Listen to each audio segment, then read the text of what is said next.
La, la, la, la, la, la, la, la, la, la. My people, I have gist, premium gist. Yes. So I was just scrolling Jejo on Instagram when I saw this apology video made by Imagine by Bukola. And I wanted to share that with you and some gist afterwards. You're asking me, who is Imagine by Bukola? What's this apology video about? You will get all the gist. Don't worry. We will talk about everything. Just go watch the video first. Eh? Go and watch it. Why are you still here now? Go and watch it first. Come back. Eh? Gist. My name is Bukola, the creative director of Emagine. I wanted to take a moment to speak calmly after a period of reflection. Emagine operates within a custom production-based industry where every dress and every client journey is unique. No two garments are ever identical, but what we strive to ensure is an identical standard of experience for every client. In the past year alone, Emagine produced 241 dresses, many supported through virtual fittings and international deliveries. While we are proud of the work we create, we must also acknowledge that custom production comes with complexities, and we have experienced our fair share of complications and unforeseen setbacks. Whenever concerns arises, our priority is responsible engagements and practical resolutions. Over the past few weeks, we have reached out directly and respectfully to our clients to express dissatisfaction, addressing each matter individually and thoughtfully. We recognize that when an experience feels less than ideal, it can be disappointing. For any frustration experienced, we extend our sincere acknowledgement.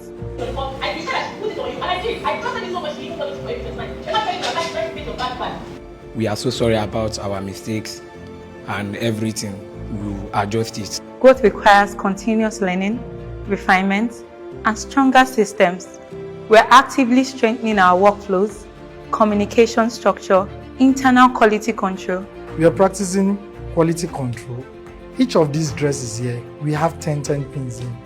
I want each team to look for the 10 pin in 2 minutes, please. Please stop. And project management processes, because consistency and structure are essential in custom production. The client says, yes, I love my dress, until when she even wears that particular dress at her wedding or whatever occasion she's wearing that dress to. So that determines the experience. Our experience very important, the service very important, and the product very important. To our brides and clients, thank you for your feedback and your trust. Your experiences helps us evolve.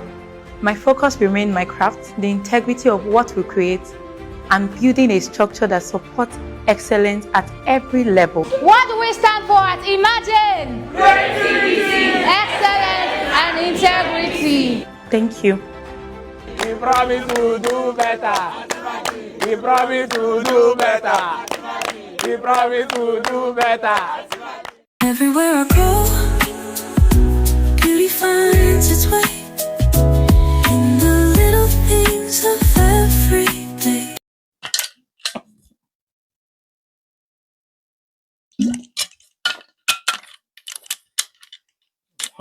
So, welcome back. First of all, if you're new here, if you're not subscribed, please do take some time to subscribe. Welcome, Inspired Abby here.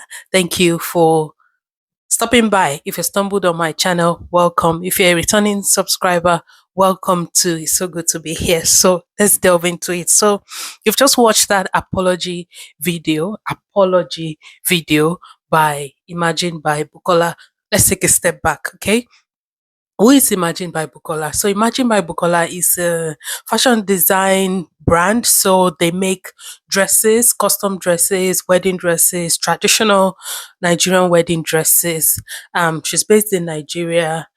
She became popular by dressing some celebrities. So she's dressed people like Priscilla Ojo. She made an amazing outfit for her wedding. She's dressed a few other celebrities. She's made some amazing designs. So you can imagine that many brides would definitely want to book her, having seen all of her beautiful designs that she's done.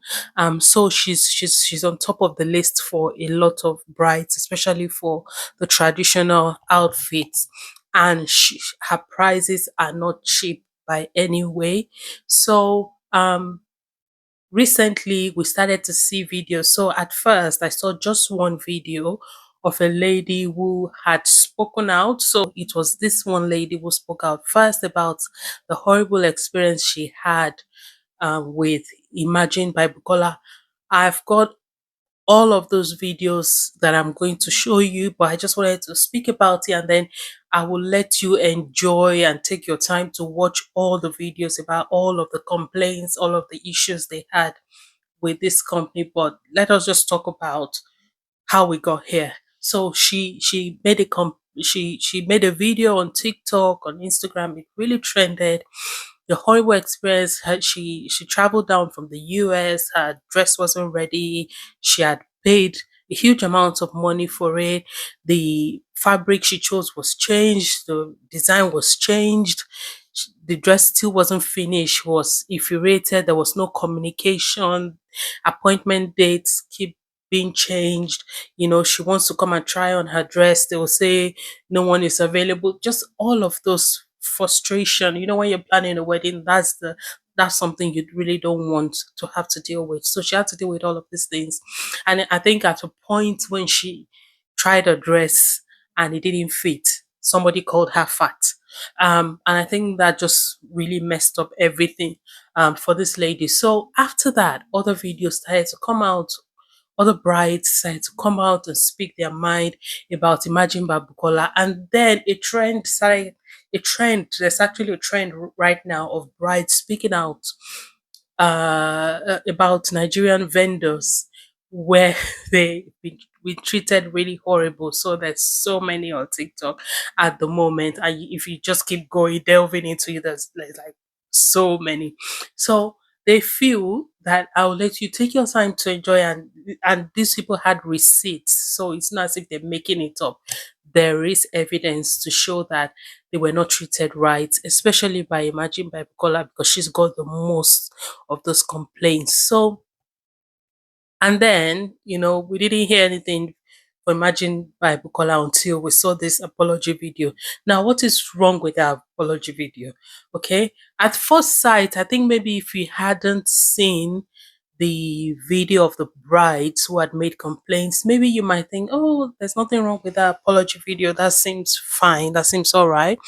But if you had seen what happened or heard what happened, then you will know that that apology video doesn't sit right. And it is not really an apology video because there was nowhere where she said sorry.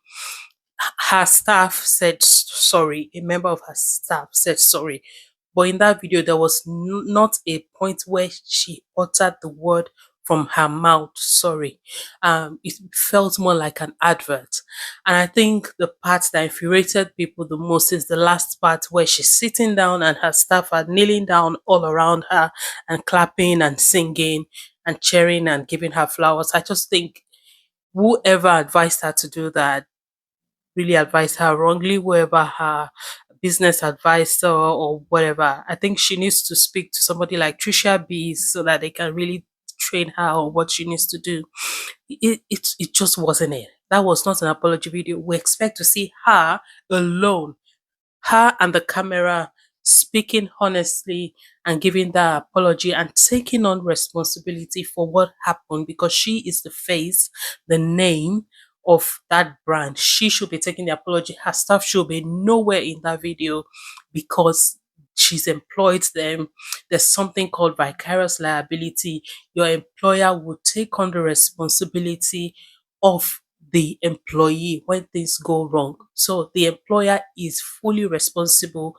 There should be nowhere where the staff should be taking responsibility publicly. Now, she can deal with her staff if any member of staff had done anything wrong or they had not, you know, conducted themselves properly or gone against any employee rules, then she can make sure she takes disciplinary process and she can sack them if she needs to.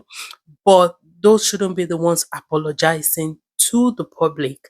it should be her as the face and the name of the brand doing that solely. I think if she had done that, people would have really appreciated it. And also, it sounded more like an advert. There was no sincerity to that apology from what I could see. And the one that also infuriated people about that video is where someone said, "We are going to do quality control now. So you're going to pick out some pins from this dress." I'm like, is that quality control for a wedding dress, picking out pins? If that's all, then like a primary school child should be able to pick out pins. For a wedding dress, quality control involves having the diagram that you agreed with the client on one side, having the dress on one side, matching all of the details, making sure everything matches, going through all of the discussion and agreement, description, everything you agree with the client, and making sure that's fully reflected in the dress, checking the date for the delivery, making sure that matches every time, not looking for pins. That's not quality control.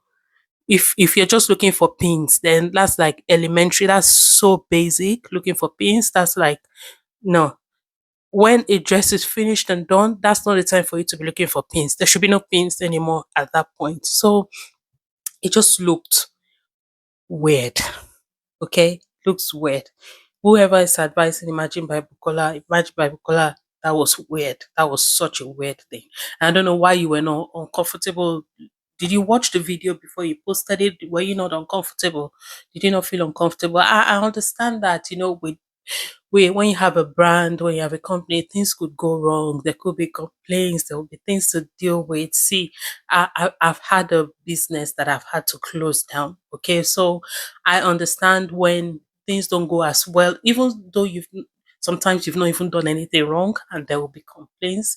And sometimes you've done something wrong, which I think she acknowledged that there were things that went wrong. I don't think she denied the fact that things went wrong, but there was no sincere apology. And I don't think those brides have been compensated enough. I think that's what she needs to do. Make sure that she faces those brides and make sure that they're compensated accurately for what was done to them. And I think that would have helped to start again. Yeah. Yeah, I don't know. You need a rebranding. Sis, you need a rebranding. Yeah, you need to, even if it means taking a step back, shutting down for a while, and then rethinking everything. You need a total, complete rebranding, considering all of the complaints and all of the videos that I watched.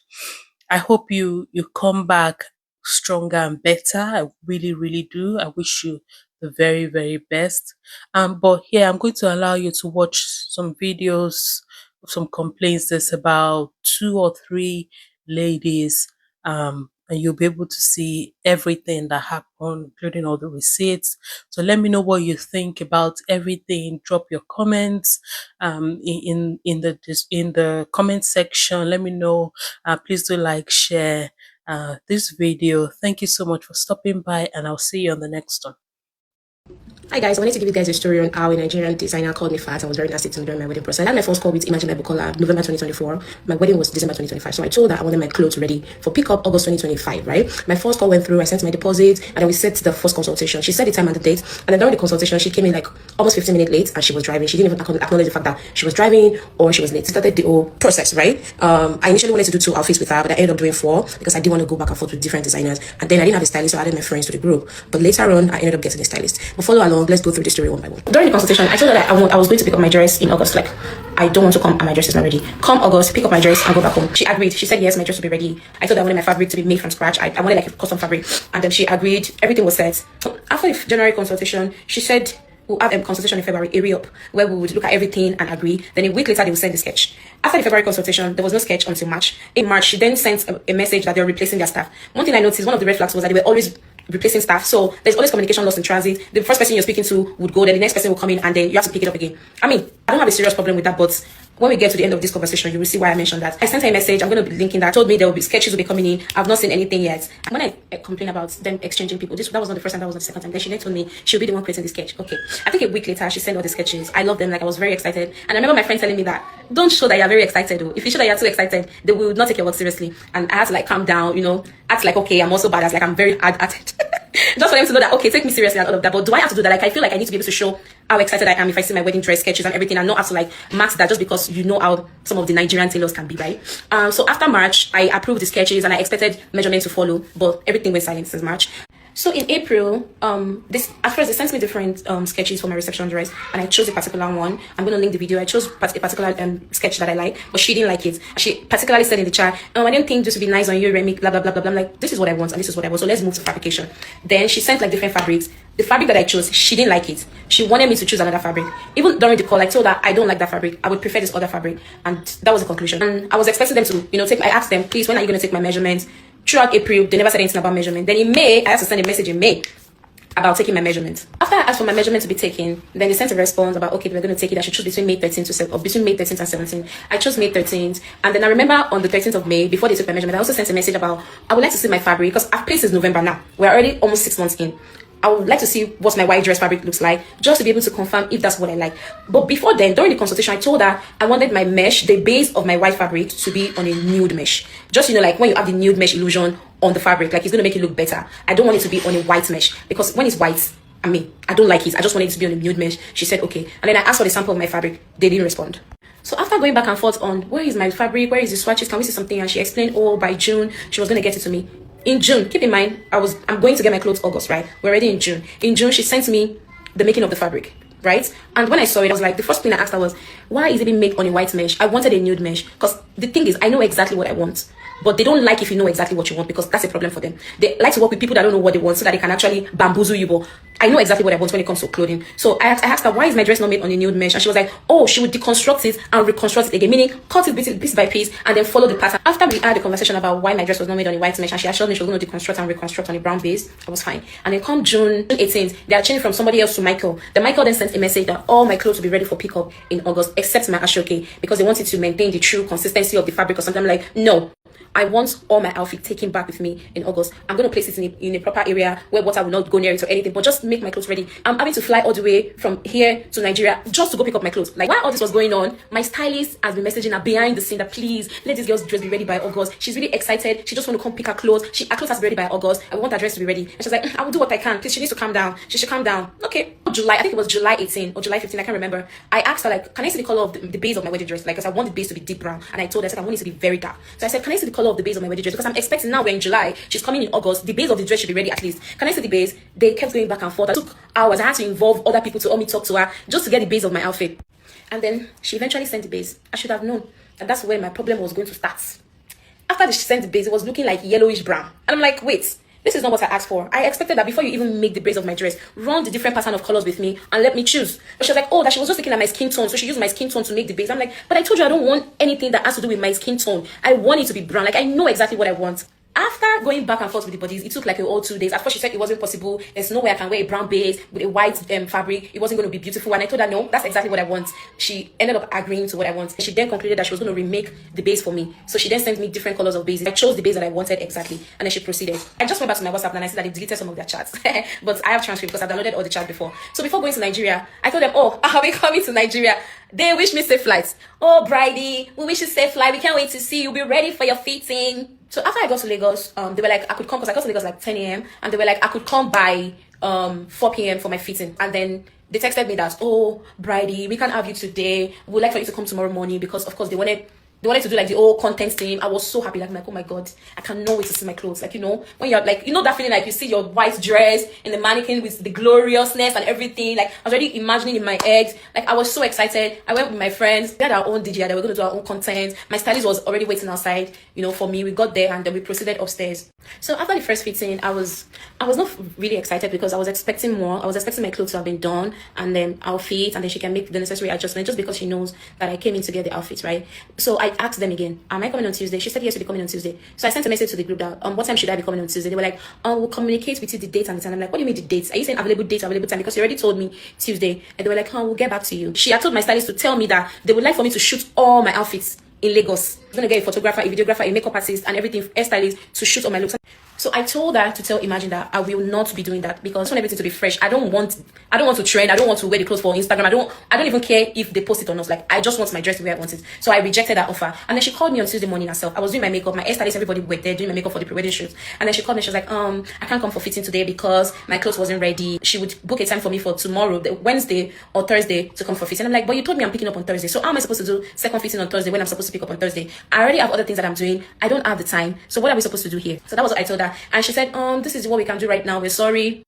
Even at that point, she was trying to force me. She kept begging me to shoot all my looks. Clothes that was not ready, by the way, right? And then I later found out that they didn't even open Saturday and Sunday. You knew someone flew in on Thursday, come pick up their clothes. You did not open on Thursday, on Sunday, you did not open on Monday because you don't open Sunday and Monday. So they had to continue making the clothes on that Tuesday. So that was why the clothes wasn't ready for me to pick up. So I sent a message to the group about like how I was feeling. Like I wasn't happy about the fact that I couldn't fit and they know I was leaving that Sunday. Meanwhile, she had traveled to London. She went to London. She was not even around anymore. She was communicating with her team to know the progress of the outfit. But that clothes at that time was like 20% done. It was 20% done. So I sent a message to the group on, okay, when am I supposed to come for the next meeting? They were like, oh, we're really busy right now. We'll let you know when we have the schedule for you to come in. So after going back and forth, I sent a message to the group and then they were like, oh, they will see me Thursday evening. I'm like, no, I will not be available Thursday evening. I will be available Thursday morning because you guys already gave me timeline. Now you're changing the dates. You're messing up all my plans. So they had to involve somebody else, one of their upper management or something. My stylist had to involve that person for them to be able to like give me 8 a.m. between 8 and 10 a.m. on Thursday morning to go for fitting. When I went for that fitting Thursday morning, my clothes was 20% done. She wasn't even communicating with the group. At that point, she just left it for everybody. So she left it there. On Thursday after the fitting, I was extremely sad because I'm thinking about it. I only have Friday, Saturday. So they gave me the address for our production house to keep going to check up on my clothes. At that point, my friends were already frustrated. Everybody kept chiming in like, why are you guys treating us like this? Meanwhile, I've heard so many bad reviews about her during the process, but I kept telling all my friends, I don't think she's like that. She will not treat me like that. Like, I rated her so much, like, oh my God, this lady will not treat me like that. And they're like, somebody said she gave them their clothes a day after the wedding. That was when she delivered their dresses. In my head, I'm like, oh my God, I pray this doesn't happen to me. I'm going to Nigerian to pick up, so I think I'm exonerated from that kind of traumatic situation. I didn't know that I was playing with myself. On Friday, after my sister's wedding, I had to go to our production house. Imagine paying so much for clothes and you have to keep going to the production house to check up on the progress. That was my situation. So the production house is not where you fit. The production house is like a separate place. And then I will have to go inside with my stylist and start standing, looking at it. When I got there, my clothes, they made rubbish. Now I'm going to take you back to the reception outfits. The sketch, remember the red dress that I posted before? And I'm going to now show you what they made. At that point, my wedding dress was 30% done. My Calabari that was supposed to be all brown, she changed the top to pink. She said she didn't see brown, that she's going to leave the pink. I said, no, I asked for brown. I didn't ask for pink. So you're going to make the brown. But the Asha, okay, the accessory that she put was not matching. It was a different color that I asked. I also said no, that was not what I asked for, so I also rejected that too. Every day till Sunday morning, I kept going to the production house. If I go anywhere from there, I'm going back to Emagine's production house to go check on the progress of my clothes. So that was what she made for me, and I'm like, that's not what I ordered, and that was not the fabric I ordered. The fabric I ordered was the glass one, but she used the one that she liked. And the response was, one of my friends liked it. That was why she used the other fabric, and because the one that I liked should not matter. After I told them that I don't like the red dress because of course it does not look remotely. It doesn't even look like what I ordered, you know. It was giving what I ordered versus what I got. They then sent I think it's a form of like trying to indemnify themselves, like if anything goes wrong, if timeline changes because they're trying to make correction on this outfit, it's not their problem. And I'm like, you guys did not even make what I needed, but you're sending me policy change or timeline change policy or something like that. At that point, I wasn't in the group. My friends responded to them. They gave it back to them because of course my friend is a lawyer, so she knows exactly what is right and what is not. So she responded to them, and then that was how they let that go. At that point, I was very tired. I was very frustrated. A lot was going on. The night before I left back to the US, I went to the production house with my stylist. My friend told me was on the call. Emagine by Bukola was on the call with our staff. My stylist was there. My friend told me was on the call with me. Everybody was on speaker.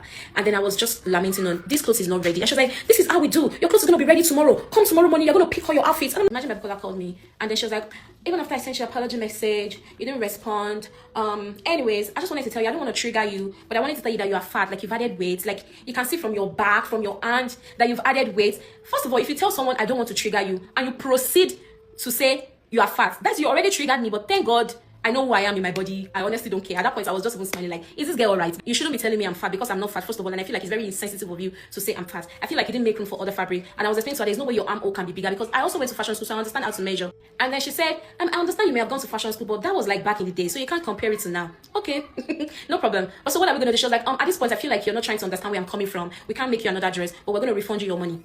So send your account number, we'll refund you your money, and then you can find a way. I was like, okay, give me the money. I'm going to call another tailor and find a way around it because I only have 3 weeks or 2 weeks to the wedding now. I sent my account number to her, and then the next thing I got from her was from a lawyer. She sent me a pre-action notice, a letter to explain. She showed my before body and my after body. Then she zoomed the camera to my back to show that I'm big back, to show that my back is big now. That's why the clothes didn't fit. And then she put all of those things. You're fat. And then she was like, based on all of this, we will not be giving you a refund. If you have someone that wants to come to Nigeria, you can give the clothes to them. We can readjust the dress for you, but we'll not be getting you a refund. After she did that, I had to get a lawyer to also write a pre-action notice to her.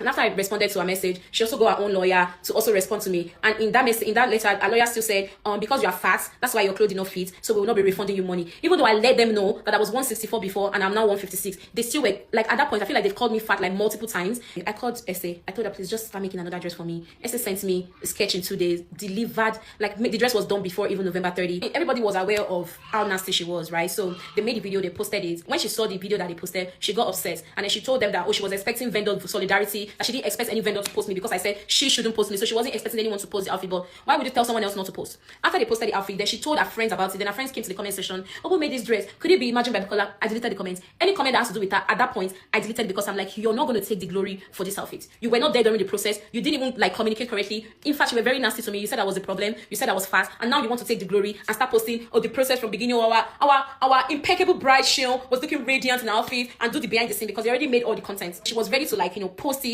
and take all the glory on and adoration. But I told her, no, girl, you're not going to be taking that glory. That glory is only going to belong to God. So even when people ask me who made your dress, I said Jesus, because Master Jesus made it look so beautiful on me. I was not going to give her any accolades at all. And I feel like that's how we should be treating these vendors that behave like this. You, as a vendor, you should pray to not be a weapon that is fashioned against your bride or against your customer during the process of their event, because she was definitely the weapon that was fashioned against me. Because a lot of people have been asking me who made my dress, like a whole lot of people, and I just don't want to start typing. So I need to let you guys know this was my experience. And if you still want to go with her, good for you. You can go with her. That's not a problem.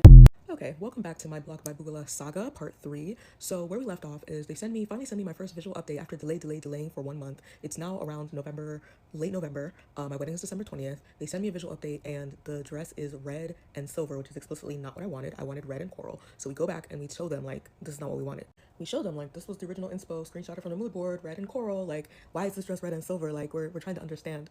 Thankfully, on November 28th, they give me an update. They've removed the silver, as you can see. They've added the more less red coral beading that I wanted, and things are looking good. I'm starting to actually feel excited about my dress. Okay, so at this point, I'm arriving on the evening of December 11th, and my fitting is on December 12th. We've confirmed that. This is now December 9th. We're asking them yet again, begging them for visual updates of my dress, because I'm arriving on my fitting is on the 12th, and I'm leaving on the 13th, 14th, 15th, morning of the 15th, Monday morning, to go to Abuja, and I'm hoping that I can leave with my dress. If any minor adjustments need to be made, that I can get them made from the 12th to the 15th, and then I can leave with my dress. On the 10th, 2 days before my fitting, here they are apologizing yet again for not being able to provide a visual update like we had asked. So on the 11th, me and my stylist, this is the day before my fitting, we're like, hey, I'm like, I thought the dress was going to be complete enough for me to be able to take tomorrow. They're like, oh, you haven't been fitted before. Mind you, we never agreed that there would be any fitting, actually. This was something that I was randomly able to do based on when my flight came in. Then my stylist is like, will this dress be done? Also, can we at least see the neck piece part? Because that's the focal point of the dress. And then they go, we don't make neck pieces.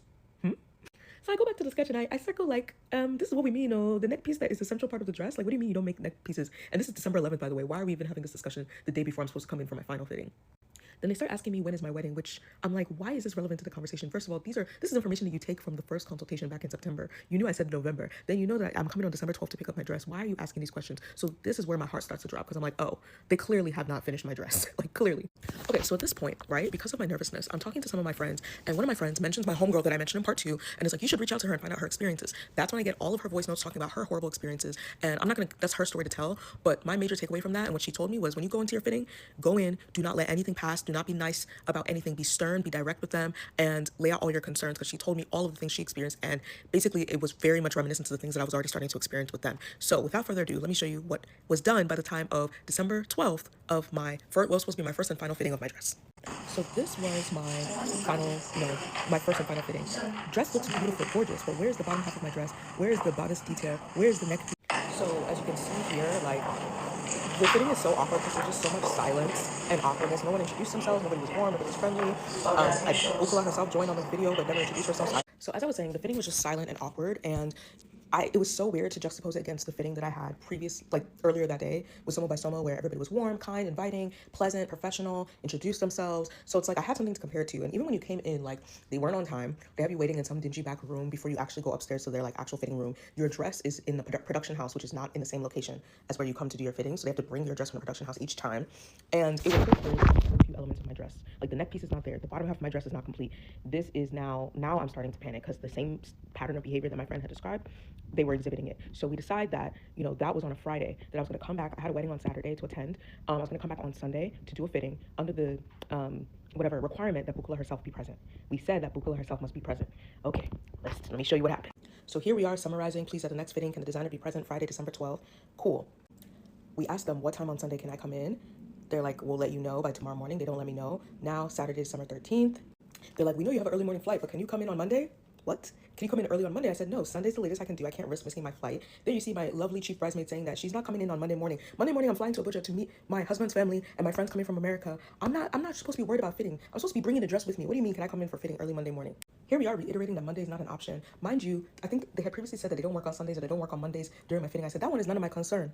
Which one concerns me about what day that you work? That doesn't concern me. What concerns me is you doing whatever you need to do to get my dress done on time, because this is absolutely ridiculous. Finally, we settled at Sunday at 8 p.m., which I note to them is a major inconvenience because I have an early morning flight the next day. But if that's the only time you're saying can work, sure. And I told them that we reiterated Bukola herself must be there. Okay, so just to refresh your memory, this is the sketch. You see it's supposed to have glass beading, coral beading, velvet base, glass beading, sequin beading. You see that's supposed to be a draped tulle. There's supposed to be, you see the roses here, the roses here, the roses on the bust line. You see the fabric. That was actually the original fabric that I had selected that they said was no good. Then you see the sculptural part, and you see how it says dispersed beading on the bottom part, coral beading, and then it says pleated, I can't read what it says, pleated core, something boned, but it says there should be boning here at the bottom. You see how the bottom half has structure. You see how it kind of opens up almost like it's a flower. Please keep this mental image in your mind.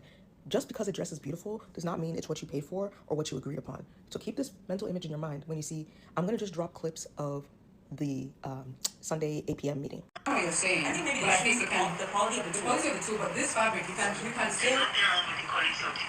But we don't like it. I'm not. Yes, and no. At the fitting, I asked. I said that structure doesn't have any structure. Are you going to add wire? Are you going to add boning? You said no. That when it's put together, it'll have structure. So this is a repeat of what I said at the fitting. So please don't try and say that at the fitting you showed me something, because even at the fitting, I told you it didn't have enough structure. Literally, I don't understand. And I'm recording everything, so I can pull up the recording now. Don't piss me off. Yeah. Okay, so what you're seeing there is quite simply me. Okay, so the first, oh my God, this is so triggering. So the first video is us simply trying to say we didn't like the quality of the tool. Instead of being like, okay, let's see if we can do it, or, oh, I actually think the tool isn't fine. You see how she responds. That is Bukola's response. That's her demeanor. So I absolutely do believe she called that girl fat, because she called me everything but a child of God, pretty much, in my own fitting. And my stylist, when she had to then come back again after this fitting, after I had already traveled to Abuja, my stylist got into it with Bukola herself. So that's just her. That's her personality. I'm so sorry. At least that's her personality when dealing with brides. But the second clip, so the bottom half of my dress, as you see, is supposed to be sculpted in the sketch. When I had come from my previous fitting, they gave me those individual petal things to show me what the bottom of my dress was going to look like, but none of them had been pinned together like they were in my second fitting. Now I'm in my second fitting. I'm like, you guys said it was all going to come together, and even though the sketch explicitly says that there'll be boning to give it structure, you guys said it will have shape. It doesn't have shape. What they later told me was that they were going to give me basically a petticoat to wear under to make sure that it flared out and had shape. They ended up not sending that to me the day of my wedding. So as I moved and as I danced, and the reason this was all important to me is because this was my first maiden dress, and I wanted to be able to dance comfortably. I could not dance comfortably. The amount of times I almost fell while dancing out in this dress because they didn't give me the petticoat underneath that they said that they were going to give me. Instead, they were too busy trying to upsell me on butt pads both times I came in. Oh, are you going to buy butt pad? Madam, the butt pad is only 30K or however much they were selling those butt pads for. I said, please, you people should be asking how can you remove money from the amount that I paid, not trying to upsell me for a butt pad that I don't need. Anyways, child. So as you can see, me and my stylist were very frustrated the whole meeting. These people are just so rude and disrespectful and very condescending and patronizing. Every time you'll say, hey, but in the sketch, these petals are supposed to have crystal beads on it, they'll be like, oh, you didn't pay for that. How can I be paying you millions of naira and something is clearly labeled in the sketch and you're telling me that I didn't pay for that? So and as you can see, the neck piece is still MIA, nowhere to be found. Instead, they gave me a piece of tubed wire and said, wrap it around your neck, and that should give you an idea of how the neck piece is going to look. I can't make this shit up. So let me even play you a small snippet of how I left that place feeling so defeated. I literally cried. I literally left and combusted in tears immediately in the car. Let me just show you one moment. I'm supposed to ship tomorrow, but I still have not seen what the neck piece looks like. I still have not, we're arguing over the type of flower. This hasn't been draped. The bottom part is still pinned on. It's not even properly sewn onto the dress. I understand that you guys know in your brain this can be done quickly, but I cannot see it. The whole point of me coming here is so I can see the dress nearly complete. But I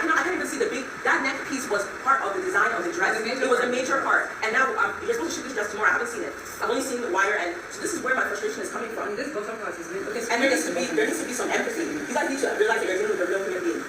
And I'm So yeah, what got me to say that is that every time you would even try and talk, Bukola would interrupt from the phone. Oh, I forgot to mention, they said that she either was in the hospital or her daughter was in the hospital. Somebody was in the hospital. That's why she couldn't be there. And I pray that she was telling the truth. I really pray she was telling the truth. But this whole situation, like I was so, like even just talking about it, like it was so unnecessarily stressful. Like they were supposed to ship this dress the next day and that's what my dress looked like. Like, I told them have some empathy because every time we tried to talk, she would interrupt us from the phone. Although they told us that was not Bukola, that was the head of HR, that was not Bukola herself. So I said, okay, if it's not Bukola, hang up then.